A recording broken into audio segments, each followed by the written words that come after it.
Some members of the media use their platforms to push their own personal bias and agenda to control exactly what people think. And this is extremely dangerous to our democracy. Go to work, get married, have children, act normal, walk on the pavement, watch TV, obey the law, save for your old age, then repeat after me, I am free. Slavery, it works better when you don't tell them. It's all a mind game. William Casey, CIA director, will know when our disinformation program is complete when everything the American public believes is false. They don't call it television programming for nothing. What if all you ever knew was a lie?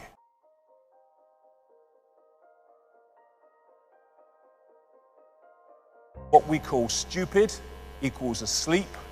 What we call asleep is hypnotized, and what we call hypnotized is unconscious. We have been systematically put into a state of unconsciousness so that we cannot see what we are part of and what we are experiencing, though that is changing and changing fast.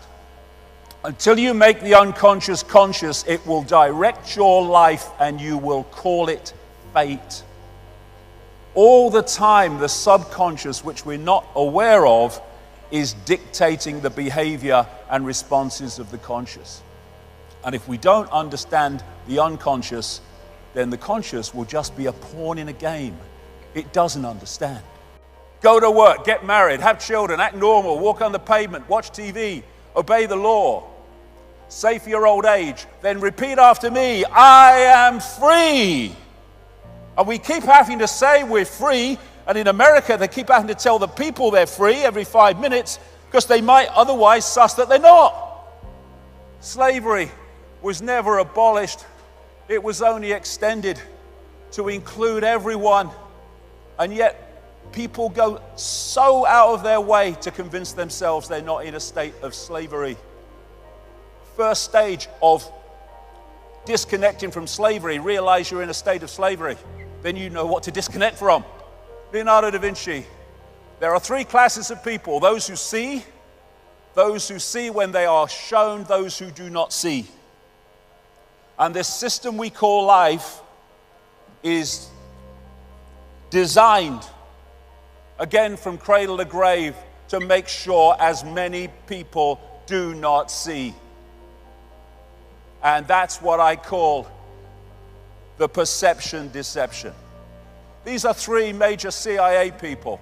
William Casey, CIA director, will know when our disinformation program is complete when everything the American public believes is false.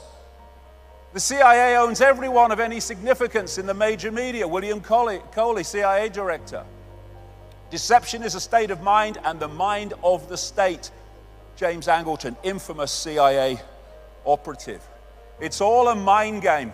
They don't call it television programming for nothing. It tells you what to wear, what to eat, what to think, what to love, what to fear, who to ridicule, who to condemn.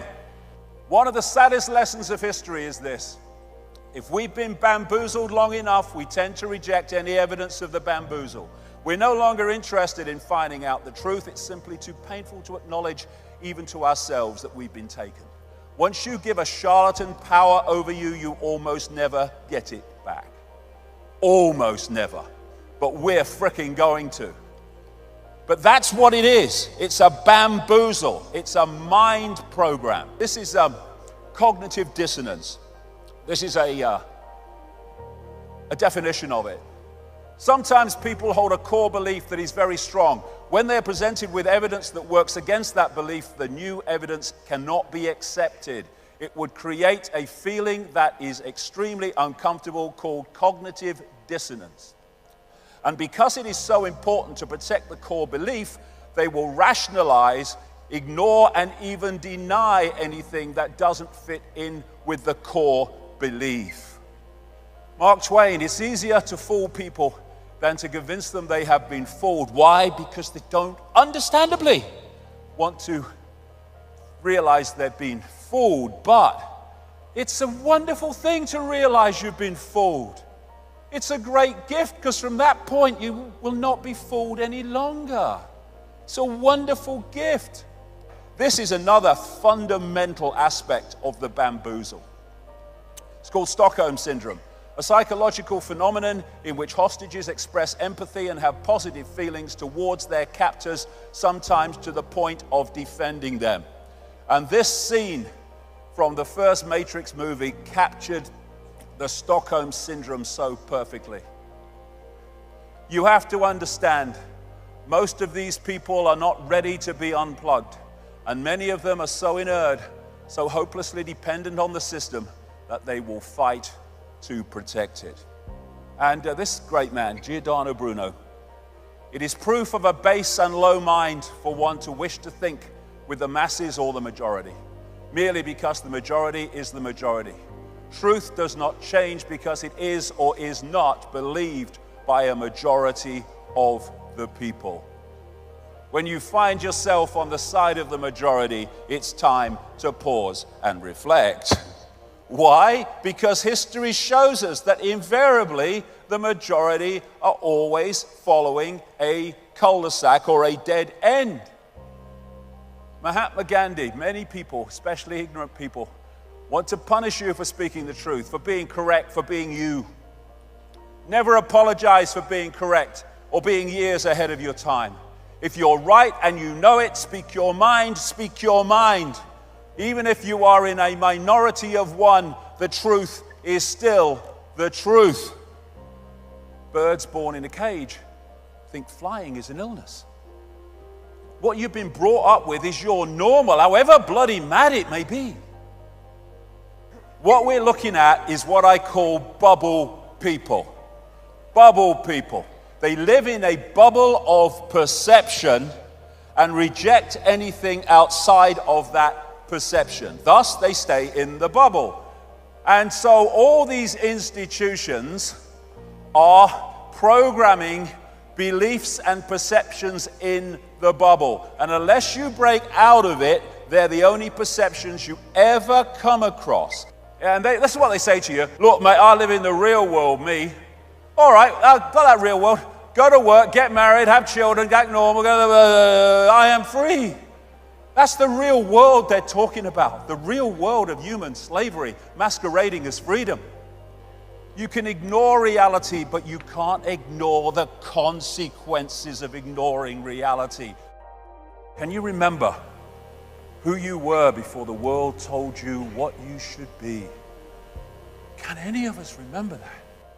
When we're born into a world and from day one we're told who we are, what we should do, what reality is, what we should aspire to, what we should oppose, all of it.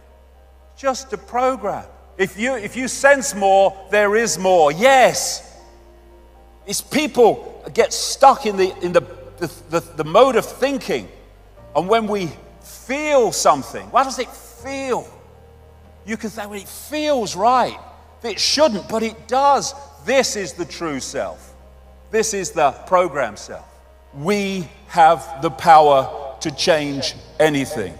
We have got into this situation by realizing or not realizing the power we have, by not realizing the true nature of who we are.